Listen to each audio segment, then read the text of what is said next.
Trial of a Minnesota man charged with killing two teenagers who broke into his home. He says it was self-defense. Prosecutors are calling it cold-blooded murder.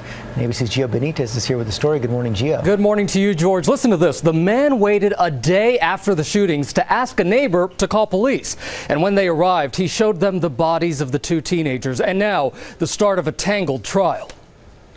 The 65-year-old man accused of murdering two reportedly popular teens isn't saying much. Please talk to my lawyer. As his tangled case plays out in a Minnesota court right now, the victims, teenage cousins, who some might say looked more like homecoming king and queen than burglars. But police say 17-year-old Nick Brady and 18-year-old Haley Kiefer broke into Byron Smith's house on Thanksgiving Day in 2012. And what happened next was either self-defense or cold-blooded murder. This is about anxiety and fear and what somebody does in their own home. Prosecutors say Smith was sitting in his basement when he heard a window breaking upstairs. When Nick Brady started walking down into the basement, Smith shot him twice. Then, according to court documents, Smith shot him a third time in the face, allegedly telling investigators, "I want him dead." Minutes later, Haley Kiefer walked down those same steps, reportedly calling Brady's name. Smith shot her too, several times,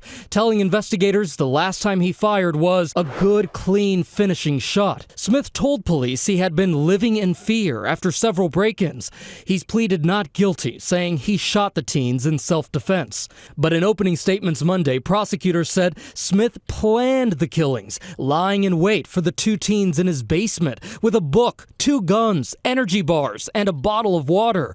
A clear case of premeditated murder, they say, of two teens who weren't even armed. I think the evidence will speak for that. This morning, Nick Brady's grandparents are hoping for justice. Very few people could ever say that they made no mistakes. The difference is, I'm alive to tell about mine. Nick and Haley are not.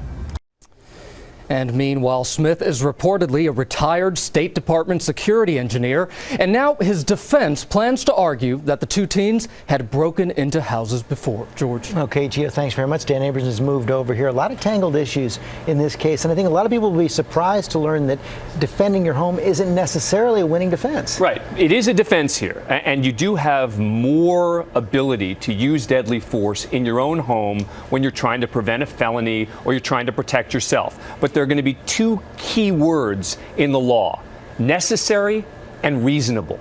Those are going to be the two questions that this jury is going to have to grapple with. Was it necessary, and was the force reasonable? Now, does the fact that these kids had been broken into homes before, and his home had been broken into before, does that trigger reasonable? Well, what goes on in his mind is relevant. So what would a reasonable person in his situation have done is going to be the key question here. So it is going to be brought up by the defense, and they're hoping that it's going to win the day. The problem for the defense here is so many of the facts here, which goes well beyond just preventing a felony or defending himself. Talking about the possibility of effectively executing this woman, that's going to be a problem for the defense in this case. The key to this case is going to be jury selection.